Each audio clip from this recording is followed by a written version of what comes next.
BagHead, your BagHead buddy, and this is BagHead Radio. For the safety of your smile, use Pepsodent twice a day. See your dentist twice a year.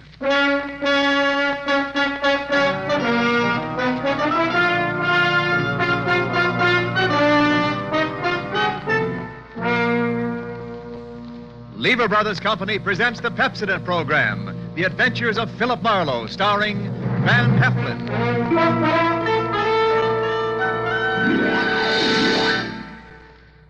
Philip Marlowe, the famous private detective of Murder My Sweet and The Lady in the Lake, created by Raymond Chandler, brought to you on the air by Pepsodent, and starring MGM's dynamic young actor, Van Heflin.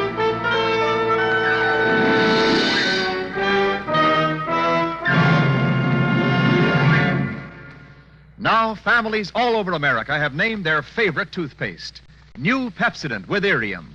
New, fresh-tasting Pepsodent with a new, cool, minty flavor. It's preferred 3-to-1 over any other toothpaste. It's true. With families all over America, new Pepsodent is a favorite 3-to-1.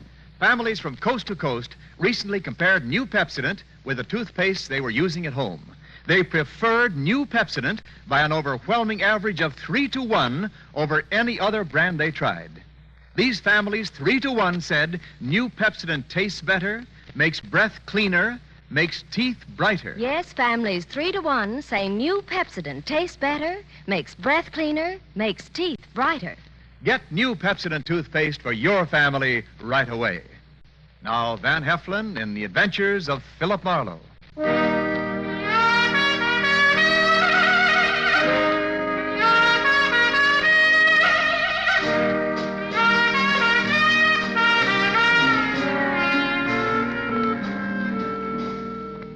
Hollywood after midnight is like any other city after midnight. Night moves in and the city becomes hushed and stealthy. The nightclubs close up one by one, but now and then the police whistle and the prowl car sirens serenade the sleeper. If you've got any cop in you at all, you get on edge and you have to get dressed and go out and walk it off to relax. Well, I was relaxing past the Swank Carlton Hotel on the Sunset Strip about 1 a.m. when all of a sudden, recess was over. Hey, Marlowe. Hmm? Is that you, Marlowe? It was George Millar, the quiet-spoken night clerk of the Carlton, hailing me from the doorway, probably to Mucha Melacrino. No, I was wrong. Hey, look, Marlowe. You very busy right now? Why, Millar? If I may be as cagey as all that. We've got some trouble on the 8th floor. Where's Curly, your fearless house dick? Tonight, he has to have a hangover. What's the beef on floor 8? King Leopardi. Do you know him? King Leopardi? Oh, that's the sweetest trump this side of Gabriel. Is he tenting here tonight? He's in the corridor on the 8th floor, dressed in yellow pajamas and his trumpet. There's a girl with him, and they're putting on a jam session. Well, suppose the king rejects my diplomatic notes. Well, get rough, but only if you have to. Okay, thanks. But a guy with such an ear for music ought to listen to reason. All right, I'll be down 5 minutes more.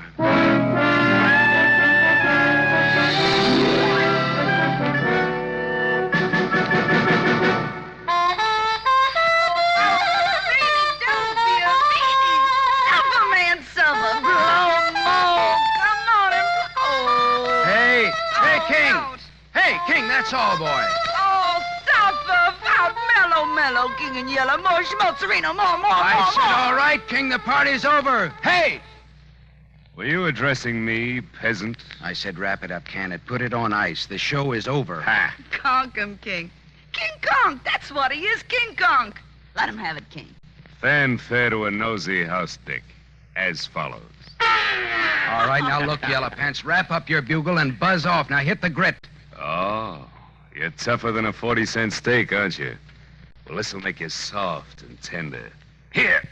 Attaboy, King. Hit him again for me. All right, hit me with that trumpet, will you? Okay, King. Ooh. Now, come on, get up, get dressed, and get out. How can he? He's out cold. I'll be glad to pack for him. And you get back to your room, too. Listen, Copper, I don't have to do anything. anything. Get going, sister. Come on, jump.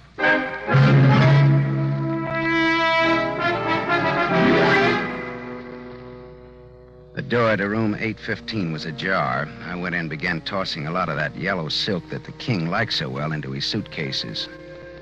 Something at the small desk stopped me. Tucked under the corner of the desk blotter was a note. It was assembled from words and letters cut out of newspapers and pasted on a telegraph blank. It said, 10 grand by Thursday night, Leopardi, or else. Her brother. I slipped the note in my pocket and went out in the corridor just as the king staggered past me into his room. I could get an infection from the dirty look he gave me as he slammed the door after him. The door 2 suites away opened a crack and then shut again very quickly. I went over and knocked. Beat it, copper. I want to talk to you. I don't want to hear from you. Okay, here I come, sister. Ready or not? I'll blow you down, so help me, I'll let you have it. Lay that pistol down, babe. Come on, Get out come before on. you pick up weight you didn't count on. And what would the little girl be doing with a .25 automatic, I wonder? A girl needs protection with insects like you around. Look, what's your name? Little Bo Peep. Okay, but what does little boy Blue with a horn mean to you? I admire his work. Do you know King Leopardi? No. Well, what are you doing in a place like this? I can tell you can't afford it. What's your angle? I won a soap contest. All right, baby. You want it that way? What are you going to do? I'm going to make a phone call. It won't cost you a nickel. Hello, desk. Millar, it's Marlowe. I'm calling for the lady in room 811. She's checking out.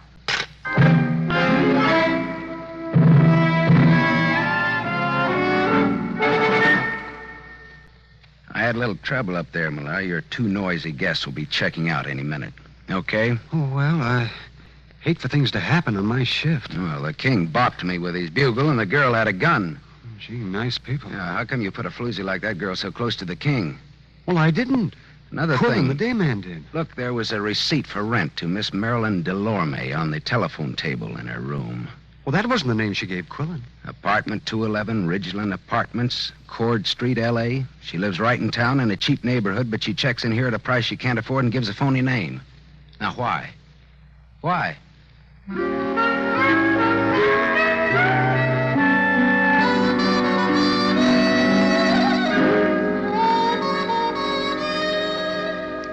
Cord Street, where Marilyn Delorme lived, was Old Town, Arty Town, Crook Town. It was afternoon when I got off the cogwheel car that climbs the steep hill to where the Ridgeland Apartments sat on the top of Bunker Hill. I went up dim, dusty stairs to apartment 211, and I tapped on the door. There was no answer, so I tried the door. It was unlocked. The room inside was dim with stagnant gloom. Marilyn Delorme was in. I didn't talk to her, though. I didn't think she'd want to make much conversation with those blue bruises about her throat, where she'd been strangled. I got out of there fast, wiping off doorknobs like Uriah Heep polishing apples for his boss.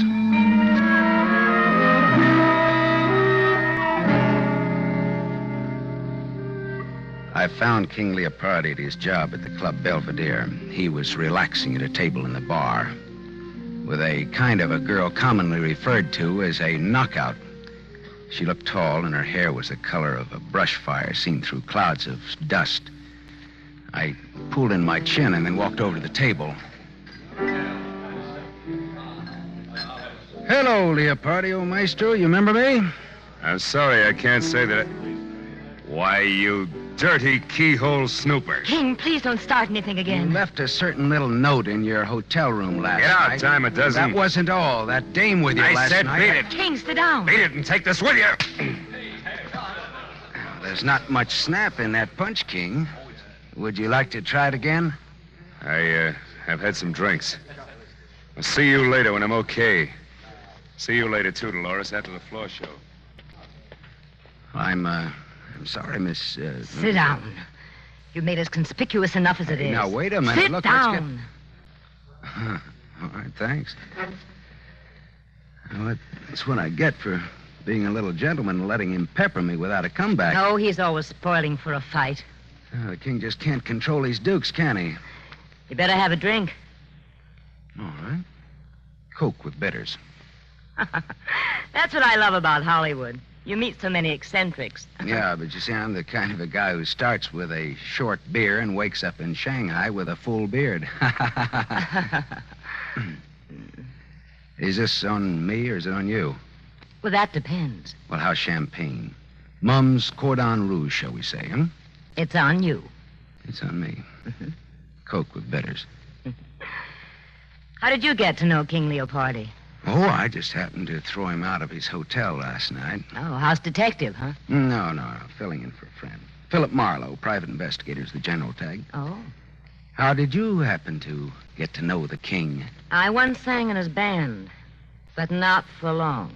Well, then, look, tell me, would it be hard for a woman to get to him? Only if he was surrounded by a wall of fire. If the woman had a gun? Why? Well, I found this threat note on his desk last night. It asked for $10,000 or else, and it's signed her brother. Well? Well? Yes. A woman with a gun could get to him, and everybody would give her a great big hand. Mm-hmm. Well, I'll skip that Coke and bitters and say good day and thank you, Christabel. The name is Dolores. Oh, good afternoon, Miss Drury. Chiozza. Dolores Chiozza. Oh, Chiozza.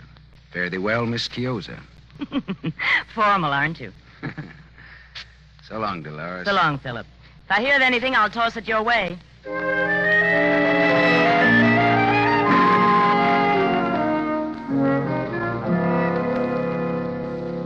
The evening papers carried a squib about Marilyn Delorme found strangled in her Cord Street apartment. That was all, dead end. Until about 1 o'clock in the morning when the telephone started having hysterics on my night table. Yeah, Philip, this is Dolores. Dolores. Dolores? Oh, yeah, sure. Would you come over to my place right away? 2412 Renfrew Street, below Fountain. Hey, wait a minute. It's a sort of bungalow court. Mine is the last one in line. Well, sure, but wait a minute. What's the matter? Dolores, look, what's the matter? King Leopardi is here, too. King Leopardi. He passed out in my den. It's absurd, isn't it? Yeah, that's absurd. And it'll cost you $20. All right, but hurry. Please hurry. All right, I'll be right over. Phone calls in the dead of night. I should have been a midwife.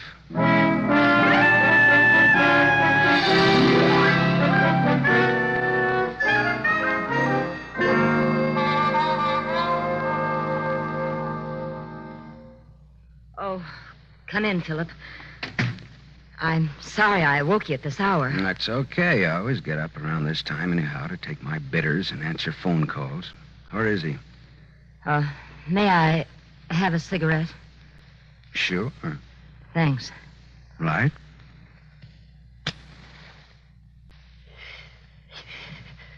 Where did you say he was now?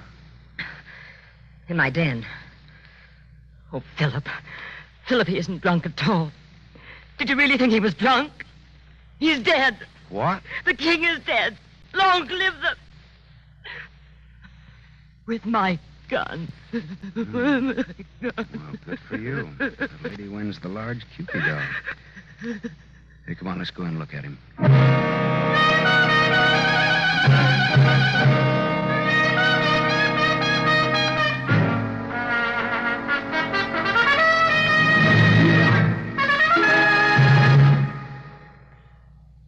You are listening to The Adventures of Philip Marlowe, starring Van Heflin.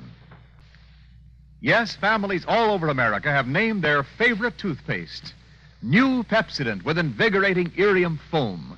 New fresh-tasting Pepsodent with a new, cool, minty flavor. It's preferred 3-to-1 over any other toothpaste. It's true. Families all over America say new Pepsodent is their favorite 3-to-1. The Paul A. Thompson family, Summer Street, Stamford, Connecticut, preferred new Pepsodent on every single count. The Thompsons say new Pepsodent tastes best of all, makes breath cleaner, makes teeth brighter. On all these counts, by an overwhelming average of 3-to-1, families prefer new Pepsodent over any other toothpaste they tried. It's a fact. Families 3-to-1 say new Pepsodent tastes better, makes breath cleaner, and makes teeth brighter. Remember, this is not just our opinion. It's the honest conviction of the Thompsons and other families who compared new Pepsodent with the toothpaste they were using at home. Get new Pepsodent, the only toothpaste containing irium. Get it for your family without delay.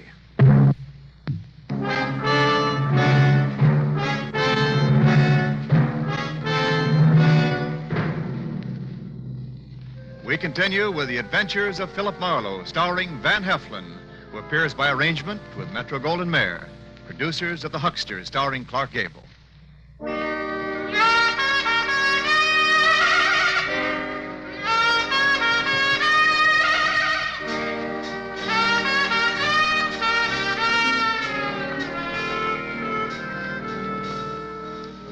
Dolores showed me to the den in the back of the house. Trumpet man King Leopardi was lying on the studio couch, large, smooth, and artificial looking even in death. A small Mauser automatic hung loosely in his right hand. There was a bullet hole in his golden yellow sport coat, right over his heart. Dolores, is this your gun? Yes. Someone gave it to me once. I don't even know how to use it. Oh, no. Oh, I no. don't expect you or anyone to believe me. Don't expect anything. Just tell it.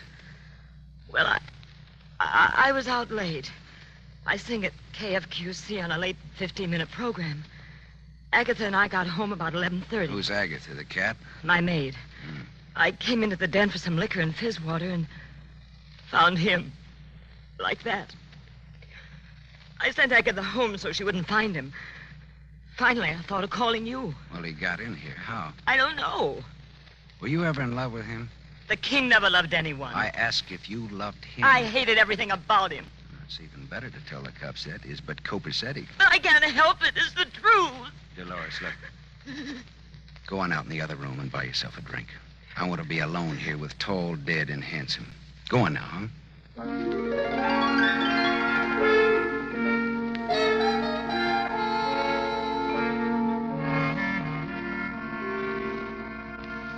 After Dolores had taken her white face out of that room, I could work better. I went through the king's pocket and found his key ring. One key fit very nicely in the lock of the back door. I went to the living room where Dolores was huddled against the arm of the Davenport trying to become a part of the pattern. Dolores, how long has Agatha been with you? 2 years. Did you ever steal anything from you? Small things, that's all. Pair of nylons now and then. I didn't mind why. Well, she sold a key to somebody. A key to this apartment. Oh, what's the difference, Philip? We're wasting time. I'm done for as a nice person. They'll think it was a lover's quarrel and I shot him. Or that he shot himself over me. Well, you don't die from the latter, though. Your reputation does. And I care about what people think of me. Yeah. Well, that's what makes me for you again, lady. Thanks, Philip.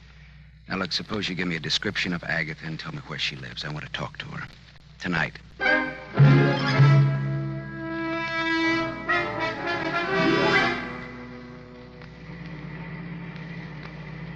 I drove down Brighton Avenue looking for the house Dolores had described to me.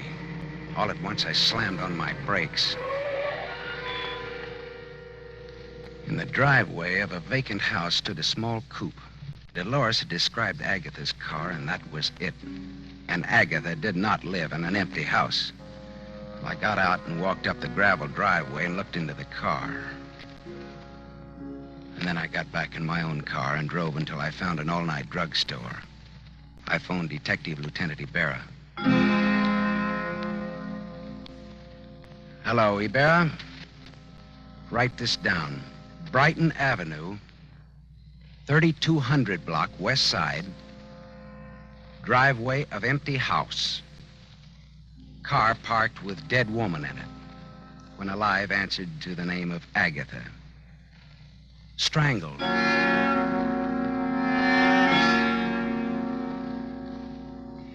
I went back to the Carlton Hotel where it all started the night before. Quillen, the head day clerk, was on night duty. That surprised me a little bit. It was 2 a.m. and very empty, very quiet in the lobby. I was fine. Well, if it isn't Marlowe, the old clues man. A good morning, and tripe like that. Hello, Quillen. Look, how come you're on duty? Millar went on vacation this a.m. His brother has a cabin at Crestline on the Arrowhead Road. Oh, I didn't even know he had a brother. Now you know. Quillen, look, how come an old hotel man like you registers floozies like that Marilyn Delorme on the same floor with people like King Leopardi? What? You heard me, mine host. I didn't register the girl or Leopardi. Millar did. What? You heard me. Well, why was the room between their rooms empty last night in times like these? Millar had it marked on change. Plumbing out of whack or something. Why? Oh. Well, here's why. A lad with a pass key could have gone into that room and then unlocked the two connecting doors. And then you could have run a bus service between the girl's room and Leopardi's. What are you driving at? That girl in 811 had a gun and Leopardi had a threat letter last night. Now, here's what I want you to do. Call the hotel where Leopardi's staying now and ask if he's there. Why? Because. Good enough? Best reason in the world. Wife always uses it. Wait here.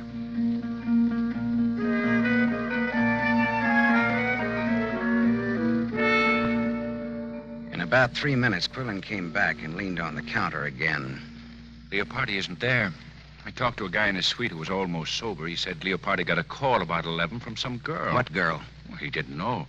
But Leopardi went out preening himself. Okay, thanks, Quillen. Anything to do with that brawl you had with Leopardi here last night? No, all in the spirit of boyish mayhem. Oh. That 815 has a jinx on it, you know. Girl shot herself there 2 years ago. What? A girl shot herself there. Yeah, you said that, but what girl? I don't know what her real name was. Look here, Quillen. I want to see your hotel files of that day 2 years ago and all the newspaper clippings about it. Come on. All right. Let go of my arm, physical culture. I'll get the keys to the record room.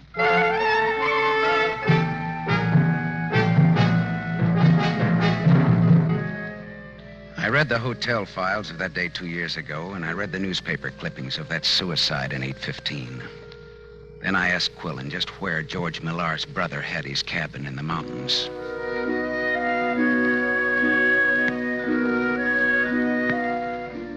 It was just getting light when I pulled up at the cabin, high against a growth of dagger pine and cedar.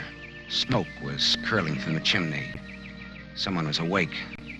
George Millar himself opened the door. Well, Marlowe!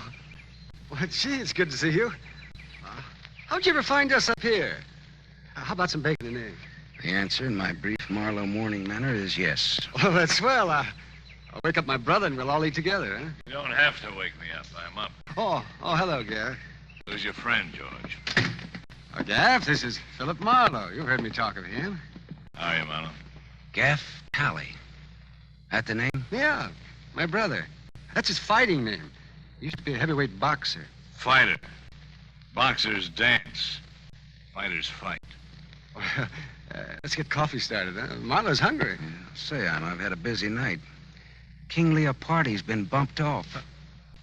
Bumped off? Lowbrow killed.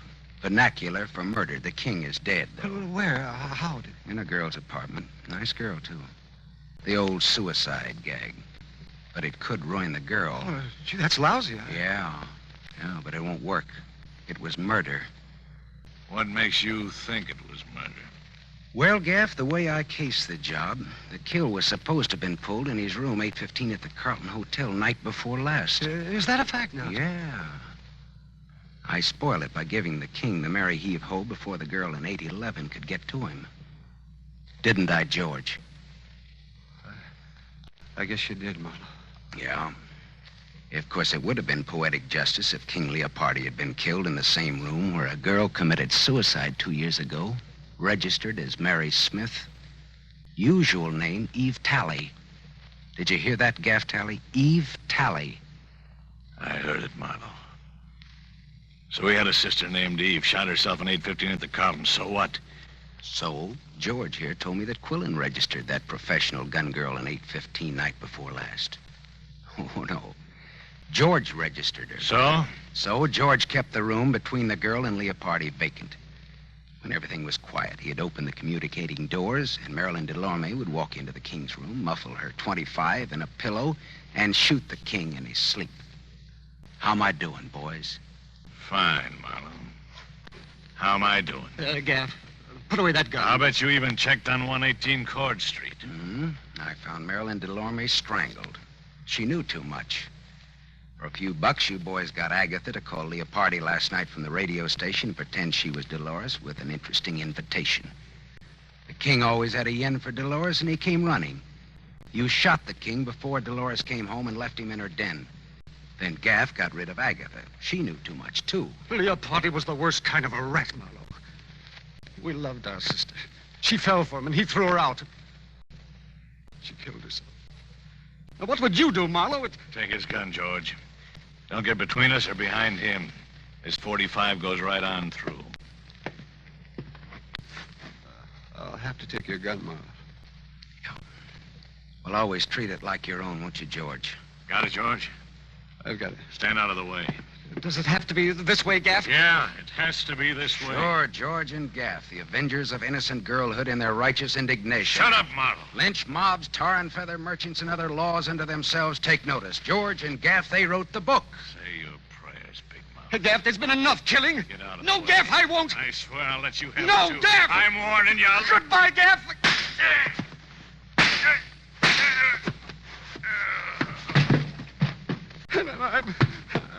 I'm sorry, Gaff. I had to do it. George, he's dead. Listen, I had to do it, Gaff. I just had to. You understand, don't you, Marlowe? Yeah, I understand. He was a killer. He killed 3 people. He wasn't going to kill a 4th. I wanted to finish Leopardo out in the open and take what came, but Gaff tried to do it cute. I didn't know Leopardo was dead until you told me, Marlowe. I believe you, George. Yeah. Here's your gun back, Marlowe. It shoots fine.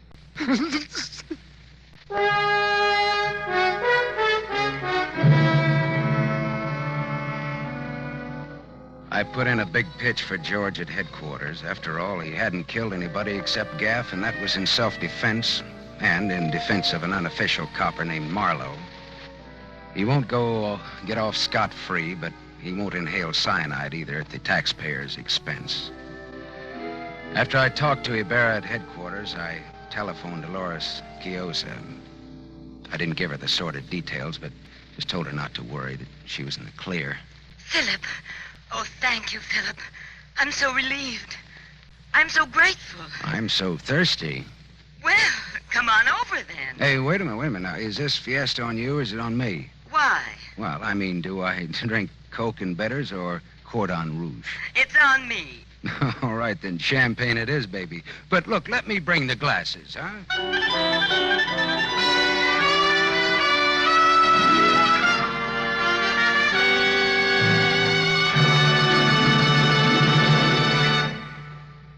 You have just heard Van Heflin, starring in the new mystery series, Raymond Chandler's The Adventures of Philip Marlowe, brought to you by the Lever Brothers Company, makers of Pepsodent. Van Heflin will return in just a moment. Men, here's an important announcement. News about a sensational hair tonic discovery. It's Trim Hair Tonic made by Pepsodent. For the first time, science has created a hair tonic with pure virgin olive oil. There's no finer hair and scalp conditioner. Yes, because it contains pure virgin olive oil, Trim Hair Tonic conditions your scalp as it grooms your hair. Get new Trim Hair Tonic during the big 1-cent introductory sale at toilet goods counters now. 2 60-cent bottles, $1.20 value, only 61 cents. Ask for Trim Hair Tonic with olive oil.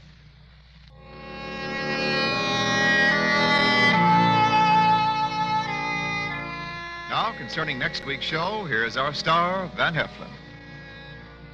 Philip Marlowe crouched in the darkness of Beverly Glen and waited for those footsteps to come closer. And then all at once, the Sandman hit him without bothering to remove the sand from the sandbag. And when Marlowe woke up in the morning, his wallet and his gun were gone. And he was wanted for murder.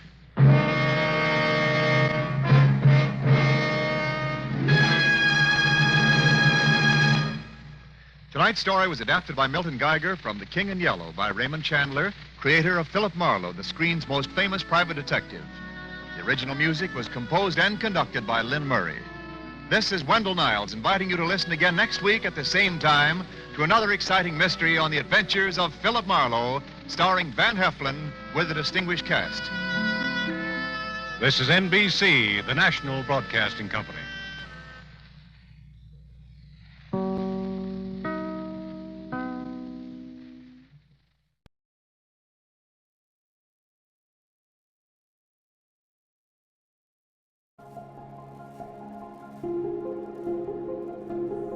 I'm Bobby BagHead, your BagHead buddy, and this has been BagHead Radio. Please click like and subscribe. Stay tuned for more.